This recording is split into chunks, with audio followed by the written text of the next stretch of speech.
అంతా అయిపోయింది అనుకున్న యోసేపు జీవితంలో, నిరాశ నిస్పృహలో ఉన్న యోసేపు జీవితంలో అందరూ వద్దనుకున్నారు. తన అన్నలే మోసం చేసి గుంటలో పడేశారు. కానీ నా దేవుడు విడవలేదు.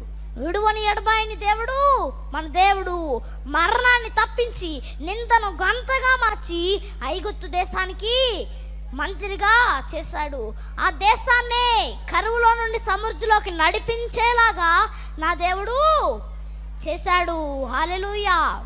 యోసేపు ఈ లోక పదను బట్టి అతిశయించలేదు. దేవుడు తనకిచ్చిన ఆశీర్వాదాన్ని బట్టి అతిశయించలేదు. ఆపదలో తన అన్నలను ఆదరించి ఆదుకున్నాడు. దానియేలు కూడా దేవుడు తనకిచ్చిన ఆశీర్వాదాన్ని బట్టి అతిశయించలేదు. దేవుడు తనకిచ్చిన సౌఖ్యాన్ని బట్టి అతిశయించలేదు. దానియేలు దేవునికి విధేయత చూపించాడు. విధేయతతో విజయం సాధించాడు.